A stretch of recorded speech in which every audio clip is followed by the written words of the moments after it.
puesto como tema el pecado de los hijos de Elí. Repite conmigo, el pecado de los hijos de Elí. Nuevamente, el pecado de los hijos de Elí. Y yo quiero que me acompañe en el libro de Primera de Samuel.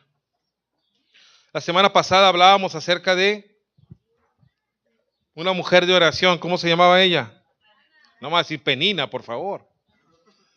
Ella se llamaba Ana. Y la oración de Ana era tan impresionante. Era una mujer impresionante, que con una oración impresionante que tocó el corazón de Dios. Amén. Por eso yo estoy seguro que cuando una mamá ora, Dios le escucha. Amén. Amén, las mamás. A ver, otra vez. Cuando una mamá ora, Dios le escucha. Están dormidas, a ver. Cuando una mamá ora, Dios le escucha. Yo estoy 100% seguro que así sucede. Amén. Pero no vamos a hablar de las mamás, porque ya hablamos el domingo pasado, ¿no? Ahora vamos a hablar del papá. Vamos a hablar del sacerdocio. No por el Día del Padre, no. Va a ser, hoy quiero hablar sobre el sacerdocio correcto, el sacerdocio efectivo, el sacerdocio conforme al corazón de Dios. Amén. Primera de Samuel, capítulo 2, versículo 12. ¿Lo tiene? En el nombre del Padre, del Hijo y del Espíritu Santo. Los hijos de Elí eran hombres impíos y no tenían conocimiento de Jehová. Y era costumbre de los sacerdotes con el pueblo que cuando alguno ofrecía sacrificio, venían el criado del sacerdote mientras se cocía la carne y trayendo en su mano un garfio de 3 dientes y lo metía en el perol, en la olla, en el caldero o en el marmitá, y todo lo que sacaba el garfio, el sacerdote lo tomaba para sí. De esta manera hacía con todo israelita que venía a Silo. Asimismo, antes de quemar la grosura, venía el criado del sacerdote y decía que sacrificaba: da carne que asar para el sacerdote, porque no tomará de ti carne cocida sino cruda. Y si el hombre le respondía: queme la grosura primero y después toma tanto como quieras, él respondía: no, sino dámela ahora mismo, de otra manera yo la tomaré. ¿Qué dice? O sea, si no se la daban, la tomaba por la fuerza. Era pues muy grande delante de Jehová el pecado de los jóvenes, porque los hombres menospreciaban las ofrendas de Jehová. Ok, vamos a dejarlo hasta ahí. Ese era uno de los pecados y ahorita se lo voy a explicar claramente cuál era en sí el pecado que ellos cometían. Pero para poner a sentar las bases acerca de lo que lo quiere enseñar el día de hoy, yo quiero hacer algo. Si usted ve que su vecino se está durmiendo, dale un codazo. A ver, voltea ahí al que está a un lado. Si está durmiendo, dale un codacillo. No se va a enojar. A ver, levante su mano derecha y repita conmigo: no me voy a enojar si mi hermano que está a un lado me pellizca. No, me codea. Así como que, pero con amor, así como que, hermana. ¿Ok? ¿Ok? ¿Amén? ¿O quiere que les diga negros y negras para que estén contentos? Ok.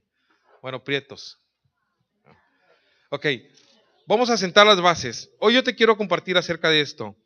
El sacerdocio no existía cuando el pueblo estaba cautivo, en el pueblo de Egipto. Una de las cosas que sucedieron para que el pueblo fuera liberado fue que el pueblo reconocía que necesitaba a Jehová Dios. Si ellos no reconocían, no iba a poder divino sacarlos de Egipto, porque ellos tenían que clamar. Muchas de las veces nosotros pasamos por necesidades, pero aunque estamos en el hoyo y estamos con la cuerda en el cuello, no clamamos. Cuando el Señor mismo nos ha enseñado, que dice su palabra: clama a mí y yo te responderé. Estamos con una muerte inminente espiritual, porque no se necesita conocer a la persona para, cuando tú tienes discernimiento, una persona que se para enfrente de ti, tú lo ves, dice: este está muerto espiritualmente. Porque no alaba, porque no levanta las manos, porque no adora, porque no busca, porque tiene sus labios sellados. Eso quiere decir que se ha dejado engañar por el enemigo y eminentemente hay una muerte espiritual en esa persona, pero hay algo que vemos en esas personas que no claman. Oye, yo me estoy ahogando y hay un salvavidas enfrente de mí y el salvavidas está volteado. Si yo le grito al salvavidas, él puede oír y puede ir en mi rescate. Pero si yo no le hablo, él no va a venir. Yo necesito darle el primer paso para recuperar o para poder salvarme. Yo, en lo espiritual, yo necesito dar el primer paso para poder tocar el corazón de Dios. Yo no sé si usted lo entienda o no. Clama a mí significa articular palabras, abrir tu voz, mover tus labios. Señor, te necesito. Te necesito. Ten compasión de mí. Ten compasión de mi familia. Me acuerdo mucho cuando Jesús caminaba por las veredas y se encontraba a los leprosos o a los ciegos. Los leprosos tal vez se podían acercar, pero los ciegos no sabían. Escuchaban que venía Jesús. ¿Y qué hacían? Jesús, hijo de David, ten misericordia de mí. Porque no veían por dónde venía, pero escuchaban y clamaban. La iglesia, en este tiempo, la iglesia del siglo XXI, el enemigo ha puesto una mordaza para que no clame, para que no busque a Dios, para que no articule. Estamos en la misma casa de Dios y parece que estamos en la casa de los mudos. No adoran. Está una barra avivada aquí y no alaban. ¿Qué se necesita hacer para que el pueblo despierte? No hay fórmulas, solamente clamar a Dios, y tú necesitas clamar por ti mismo. Nos la pasamos orando por medio mundo y los que menos oramos somos por nosotros mismos. Ay, que el padre, ay, que la mamá, ay, que el hijo, ay, que aquel, ay, que aquella. ¿Y tú? Si tú, el enemigo te tumba, ¿quién va a orar por los demás? Hello. El enemigo sabía, usando al faraón, que si los dejaba salir, lo primero que iba a hacer el pueblo de Israel iba a adorar. Y ellos, el faraón, usando el enemigo, no quería que un pueblo adorara a su rey, a su Dios. No quería que se estableciera la adoración a Jehová Dios. Muchas veces Moisés, en el nombre del Señor, fue a buscar a Faraón para poder negociar la salida y tenía que venir una plaga tras plaga, tras plaga, tras plaga, para poder, en cierto momento, el Faraón acceder, pero después se arrepentía y le decía que no. Hasta eso, el faraón era un hombre no tenía palabra. No cumplía lo que decía. ¿Y cuántas veces dentro de la iglesia tenemos gente que no tiene palabra? Que se dice hacer lo que va a hacer y no hace nada. Que se compromete a algo y no lo hacen. Pero como dijo la nana Goya, para que lo anoten para las frases del pastor, esa es otra historia. Amén. Era necesario salir. Ellos salieron. Y salieron con todas sus ovejas, con todo su ganado. ¿Para qué querían el ganado? Uno, para sobrevivir, para comer. Pero lo otro, lo más importante, era para sacrificar. Cuando salieron de Egipto, Dios habló a Moisés y Moisés le fue dada las tablas de los 10 mandamientos, las tablas de la ley. Y le ordenó instituir el sacerdocio. Y le ordenó que fuera por la familia o por la tribu de Leví. Había 12 tribus y a Dios le plació escoger la tribu de Leví. Solamente los que podían ser sacerdotes tendrían que venir de la tribu de Leví. No podía ser ni la tribu de Rubén, ni la tribu de Gad, de Manasés. No podían ellos. Ellos no podían ni tomar cosas que había dentro del tabernáculo o mucho menos ministrar dentro del tabernáculo. No, era prohibidísimo. Hizo que Moisés tuvo que ungir de una manera muy especial a los que deberían ser sacerdotes. Y el primer sacerdote se llamaba Aarón. Aarón tuvo que enfrentar a Faraón junto con Moisés. Si se acuerda que Moisés le dijo al Señor, yo sí voy, pero soy tartamudo. Más nada, haga conmigo. Bueno, que vaya Aarón. Aarón sí podía hablar bien. Tenía muy buena habla. Podía comunicarse perfectamente. Y Aarón, Dios le hablaba a Moisés y Moisés le decía a Aarón y Aarón le decía al faraón. Faraón le contestaba a Moisés, pero como Aarón, y Aarón le decía a Moisés. O sea, tuvo una formación, Aarón tuvo una formación.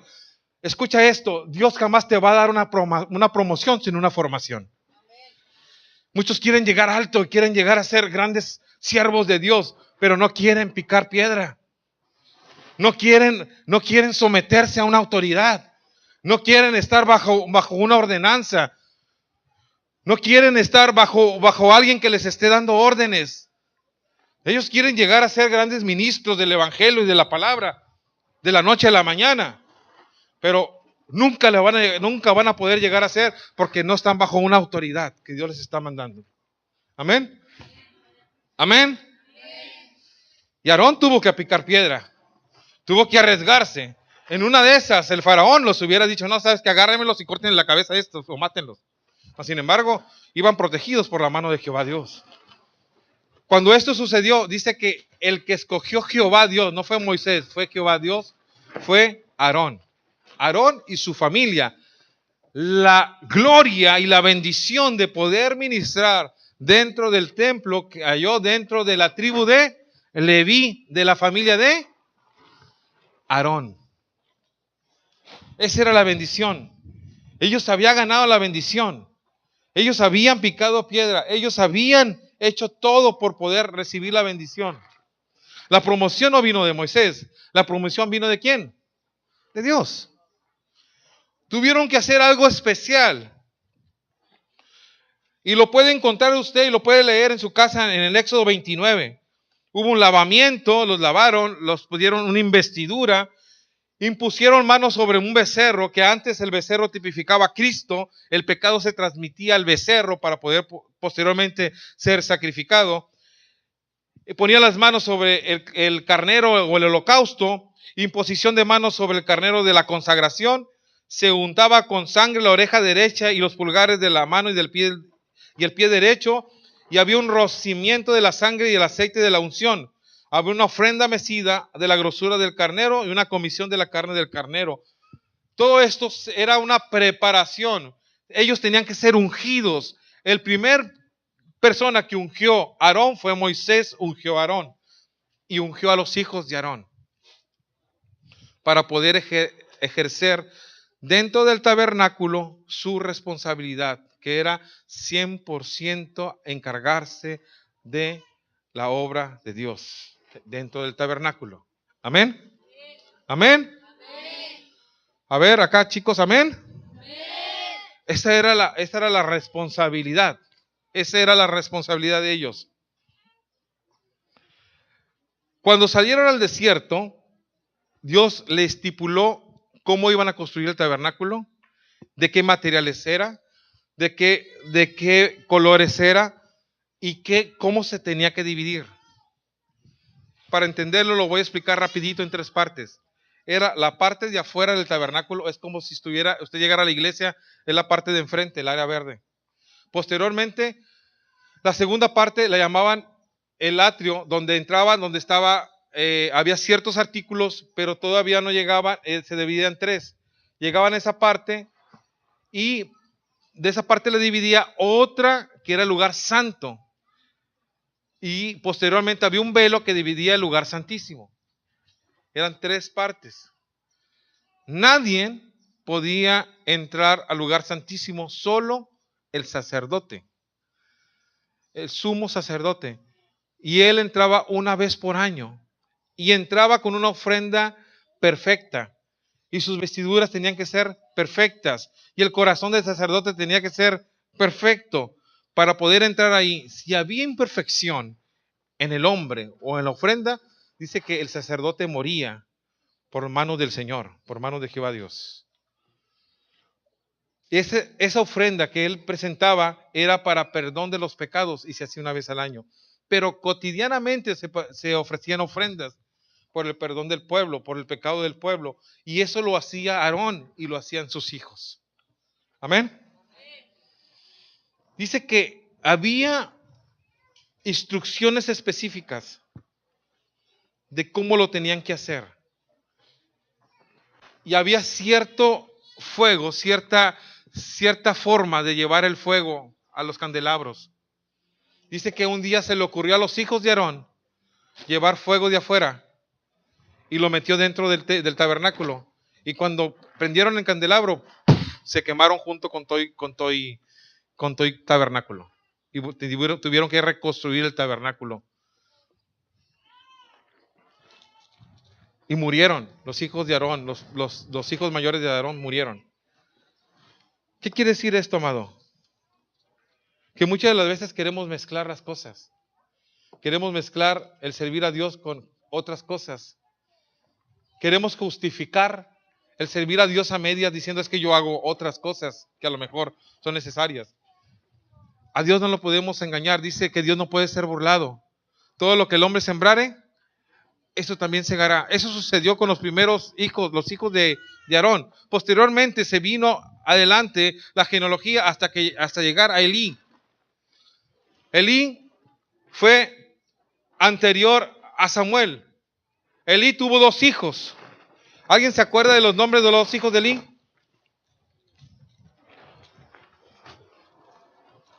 ¿Alguien se acuerda de los nombres de los 2 hijos de Elí? ¿Nadie?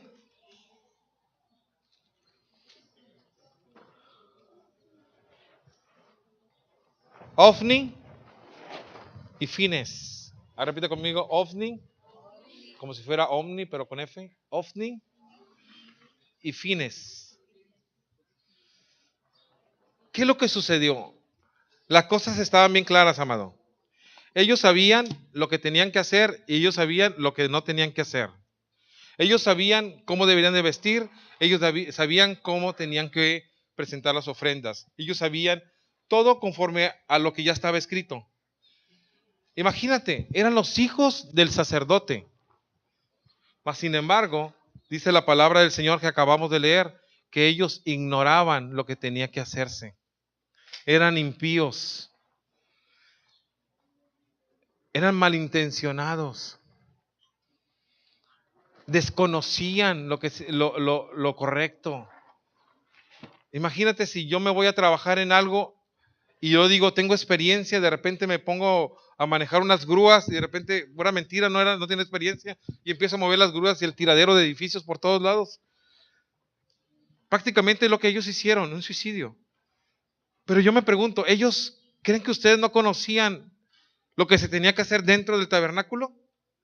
Yo estoy seguro que sí, porque Elí y su papá los tuvo que haber instruido para poder hacer su trabajo dentro del tabernáculo.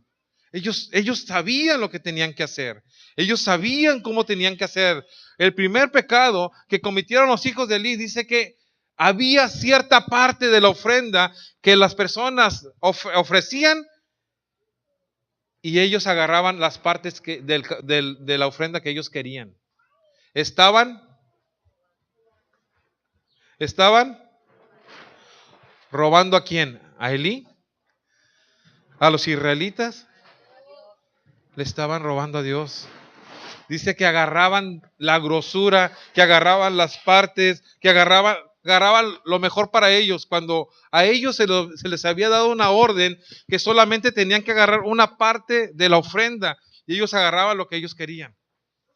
Lo segundo, más adelante en otro versículo nos menciona que ellos fornicaban con las mujeres en los atrios del tabernáculo.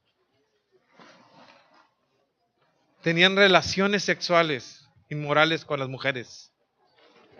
Los sacerdotes, los que deberían de buscar la santidad, los que deberían de estar más cerca de Dios, los que deberían estar limpiando su vida constantemente, practicaban ese tipo de aberraciones en los atrios del tabernáculo. Dice la palabra del Señor que vino palabra de Dios a Samuel, que fue revelada. Samuel había sido escogido. Samuel no venía de la tribu de Leví, pero no venía de la descendencia de Aarón. Samuel no tendría, en pocas palabras, que ser sacerdote ni sumo sacerdote. Él no era para él esa oportunidad. Tal vez dice que los de la tribu de Leví servían en el tabernáculo, pero no oficiaban como sacerdotes. La Biblia lo enseña así. No tenían el privilegio. Algunos ayudaban a armar el tabernáculo. Algunos ayudaban a desarmar. Otros ayudaban a poner las cortinas. Pero jamás, si no eras de la familia o la descendencia del sacerdote, podías ministrar dentro del tabernáculo. No podía ser sacerdote. Mas, sin embargo, no hubo dentro de la familia de Elí una persona con un corazón correcto. Yo no sé si tú vengas de una familia cristiana. A lo mejor tú fuiste rescatado posteriormente, ¿no? Tu mamá no fue cristiana, ni tu papá fue pastor, ni tu abuelito fue evangelista. Pero lo que te puedo decir es que Dios te está llamando a cambiar las cosas en tu familia. A lo mejor no vienes de una descendencia como la descendencia de Aarón, una descendencia sacerdotal. Pero Dios te está llamando a ti a cambiar las cosas en tu familia. Y muchas de las veces ustedes mismos han puesto oídos sordos a la voz de Dios. Es que para ellos es fácil porque sus papás son cristianos. Y para ellos es fácil porque ellos vienen de un pastorado. O para ellos es fácil porque desde niños fueron a la iglesia. Él sabe la Biblia porque desde niño le enseñaron. No nos justifiquemos. Dios te está llamando a ti. Vamos, repite conmigo. Dios me está llamando a mí. Los hijos de Elí, ¿sabes qué hicieron? Despreciaron la presencia de Dios. Despreciaron el servir a Jehová Dios. Menospreciaron lo que les fue otorgado. Un gran privilegio. Todos en Israel querían ser parte de servir a Dios. Todos en Israel querían ser de la tribu de Leví. Todos querían servir a Dios en el tabernáculo, en el templo. Y ellos dos despreciaron lo que Dios les dio. Yo te pregunto en esta mañana, ¿cuántas veces tú has despreciado tu llamado? ¿Cuántas veces Dios te ha llamado y está a la puerta llamando? Yo estoy a la puerta y llamo. Si alguno oye mi voz y abre la puerta, entraré a él, cenaré con él y él conmigo. Y tú estás dormido. Y tú estás apático. Y tú estás con el corazón todo lleno de odio, de rencores, de heridas, de situaciones. Y si tú estás con ese corazón lleno de odio y situaciones, es porque tú lo has permitido. No porque la gente tenga la culpa, es porque tú tienes la culpa. Porque para que haya algún ofensor, tiene que haber un ofendido. A mí nadie me hiere. A mí nadie me ofende. ¿Y sabes por qué? Porque yo no lo permito. Yo tengo mi corazón limpio. Tengo mi corazón sin heridas. ¿Cuántos Dios ha llamado? Aún no teniendo una descendencia cristiana, aún no veniendo de una descendencia pastoral.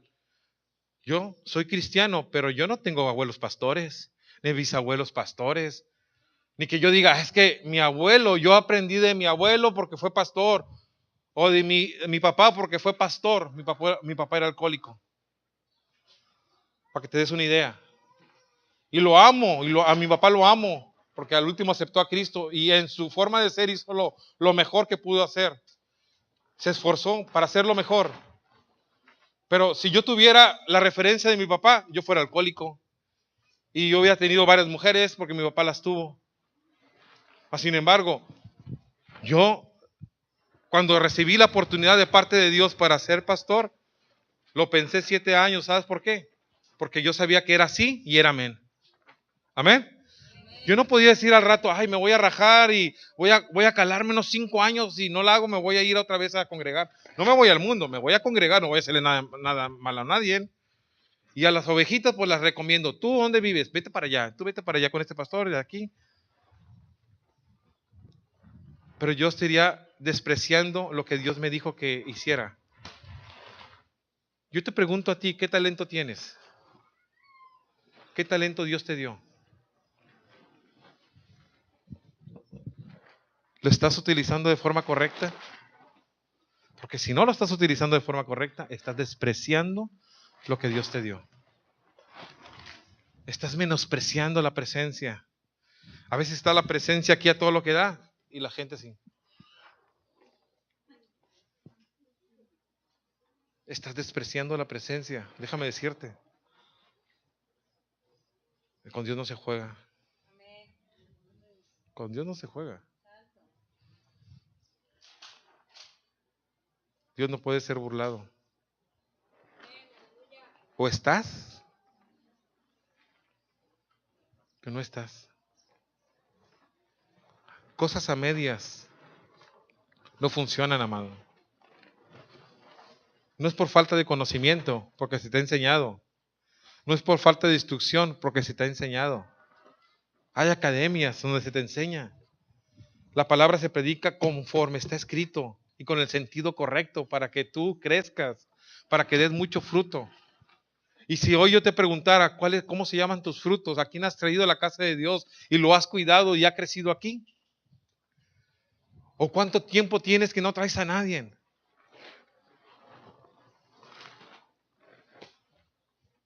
¿Sabes qué sucedió con los hijos de Leví?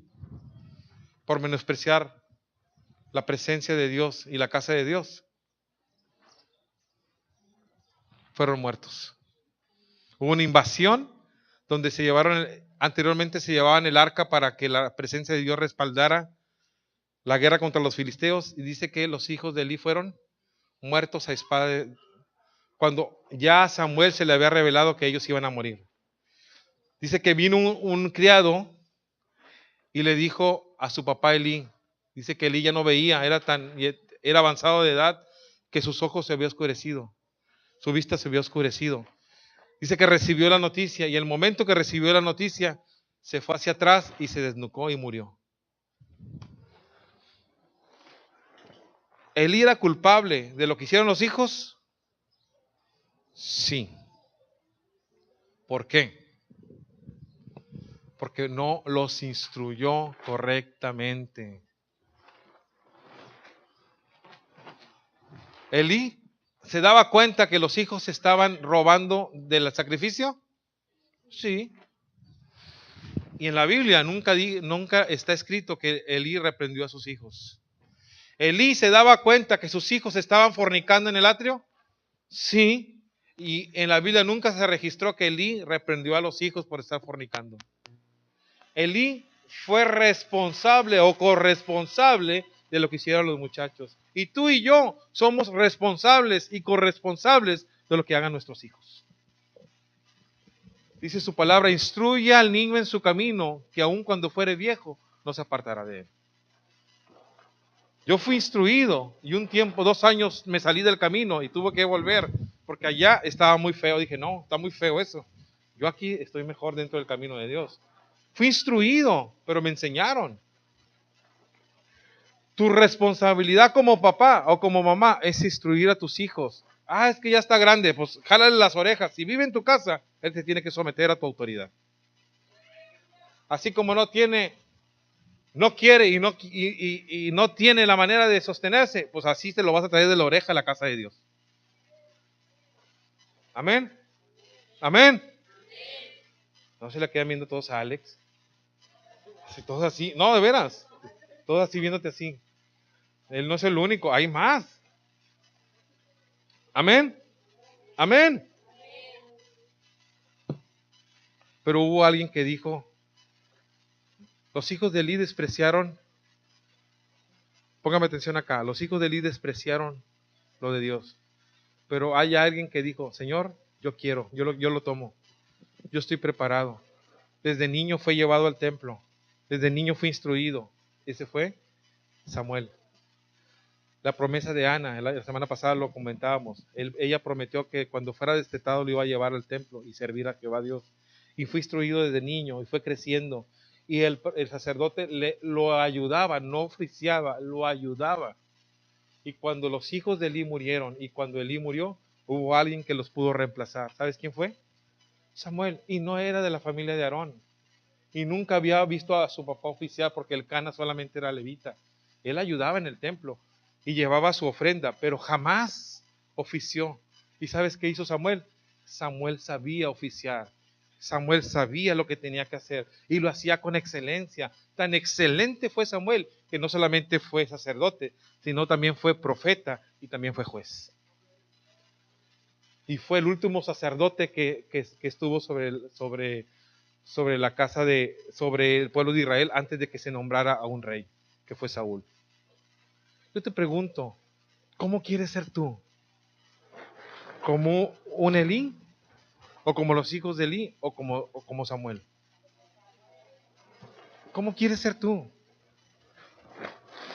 ¿Crees que el pecado no te va a alcanzar? ¿La consecuencia del pecado no te va a alcanzar? ¿Crees que nadie se va a dar cuenta de lo que estás haciendo de manera oculta? Va a suceder. Porque en los últimos tiempos van a quedar evidenciados todos aquellos que tienen pecados ocultos o que manejan una doble vida. Yo te digo en esta mañana, hubo una generación que salió de Egipto. Esa generación dudó de Dios. Y dice que toda esa generación que dudaron de Dios quedaron muertos en el desierto. Y se tuvo que levantar una nueva generación. Una nueva generación con una fe diferente para poder tomar posesión de la tierra prometida. ¿De qué generación quieres ser tú? ¿De la primera generación o de la segunda generación? ¿De la primera generación que murió o de la segunda generación? ¿Sabes? Visité la iglesia donde yo salí y había, si acaso, 6 personas de mi generación, de mi camada, como lo llamamos. Y volteaba a todos lados y veía, ¿dónde está aquel? Y el güero, y aquel, y aquel, y aquel. Ni servidores, ni banda, ni ujieres, ni servidores de encuentros. Dios, ¿dónde están? 6 de la generación. Y me acordé de Caleb, Josué y Caleb, que fueron los únicos 2. Ni Moisés entró a la tierra prometida, ni Aarón. Nada más entró Josué y Caleb, porque obedecieron al Señor. Yo no quisiera que el impacto de unos años adelante esté lleno de gente avivada y de fuego, pero que no esté usted. Que usted sea la generación que se quedó en el desierto. Que usted sea la generación que no entendió el mensaje. Que usted sea la generación que puso oídos sordos a Dios cada domingo. Que usted sea la generación que no entendió que para estar cerca de Dios no es porque el pastor te obliga a estarlo, o el hermano o la mamá, es que tú necesitas pedirle a Dios y clamar a Dios y hacer las formas correctas y leer la Biblia y aplicar la Biblia como fue escrita.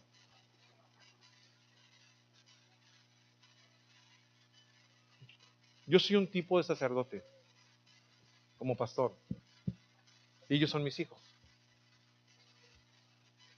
Si yo no los educo correctamente, ¿qué va a suceder? Ellos van a hacer lo incorrecto delante de Dios. Amén. Pero ¿sabía usted que también usted es sacerdote? ¿Sabía usted que también es sacerdote? Primera de Pedro, capítulo 2.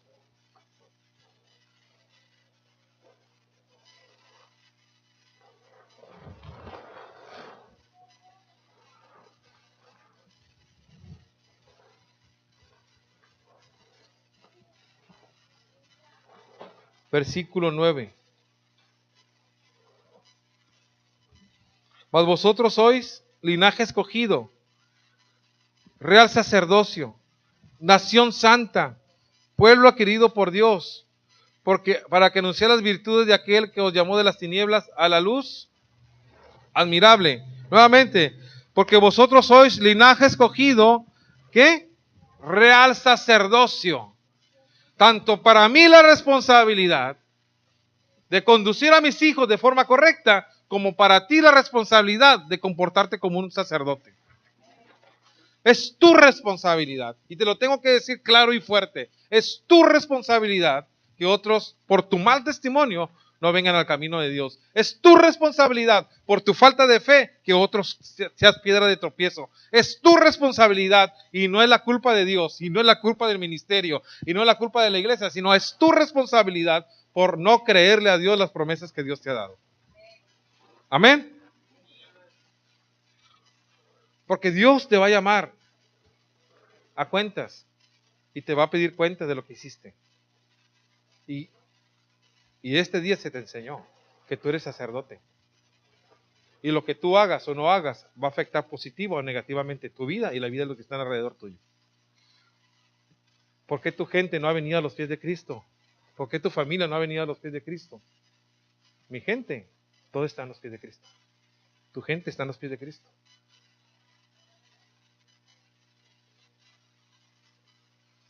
¿Por qué? ¿Que acaso el carbón apagado no serás tú?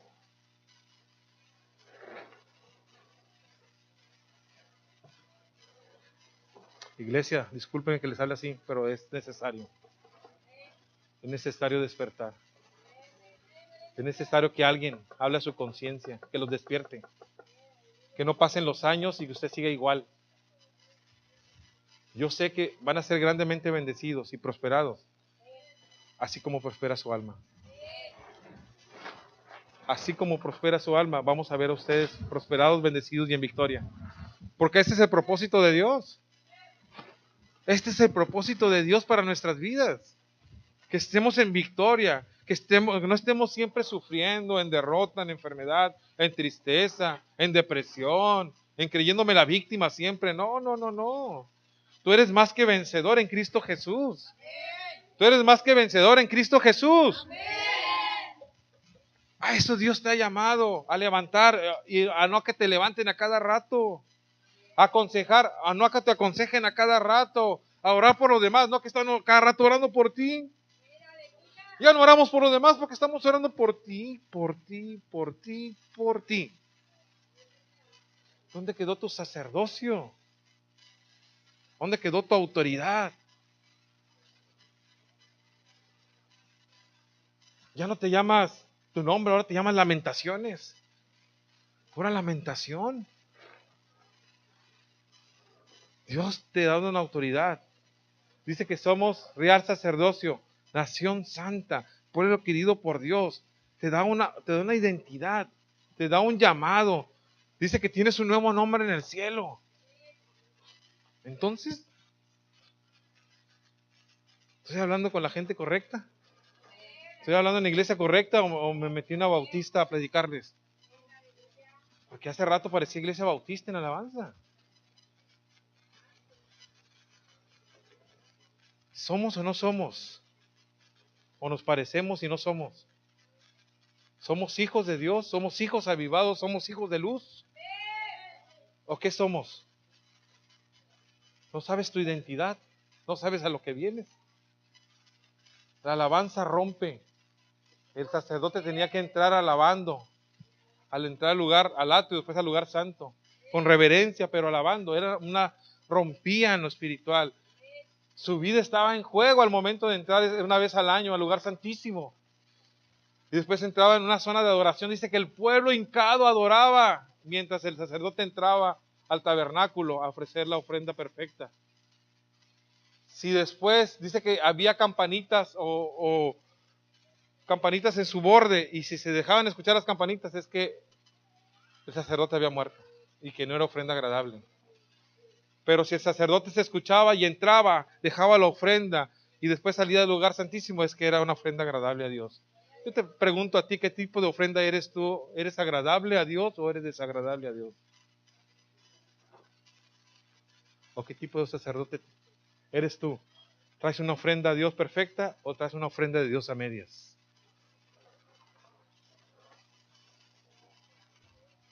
Si fuéramos esos sacerdotes que entramos al tabernáculo una vez al año, ¿qué tipo de ofrenda le debemos a Dios o le llevamos a Dios? ¿Lo mejor? ¿Lo mejor? Yo le pregunto, ¿ustedes dan lo mejor al estar aquí? O más o menos, ahí como que salgan los pasos, ahí como que todos así. ¿O dan lo mejor? ¿Usted viene aquí a darle lo mejor a Dios? ¿Usted viene aquí a darle lo mejor a Dios? ¿O se la pase medio culto ahí en el teléfono? El empresario importante.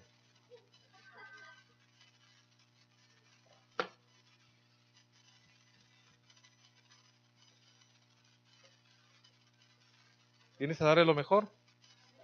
Ore del sacerdote que si entraba al lugar santísimo ahí quedaba muerto. Yo te voy a sugerir algo, amado. Cuando vengas aquí, tú puedes ir a la iglesia que quieras. Y haz lo que tú quieras. Cuando vengas tú a esta iglesia, dale a Dios lo mejor. Lo mejor, lo mejor. Hoy te doy lo mejor. Dale, gástate tu día, a lo mejor tus energías. Hace calor. Y ay, el agua. Trágase 2 garrafones ahí, hombre. Ahí hay agua, mire, llene su olla y échale hielito y véngase. Pero venga Dios a darle a Dios lo mejor. Son 3 horas, dale lo mejor. La mejor ofrenda. ¿Sabes que cuando llevaban la ofrenda, unos querían llevar los becerros tuertos y los becerros mancos? Ahí iban los becerritos. ¿Y sabes qué sucedía? Lo veía el sacerdote. Llévate esto mugrero de aquí. A Dios, tráele lo mejor. ¿Y sabes qué te está pidiendo a Dios de tu vida? Lo mejor. Yo he visto gente cansada, pero que le da a Dios lo mejor. Gente con situaciones. La semana pasada aquí estaba la hermana Marta Ochoa. ¿Y sabes qué bien ella? Que a Dios le dio lo mejor. Las últimas fuerzas que ella tenía en esa silla de ruedas, yo vi que dio lo mejor. ¿Por qué tú, si no tienes ninguna enfermedad, no le puedes dar a Dios lo mejor? ¿O quieres estar enfermo para poder darle a Dios lo mejor?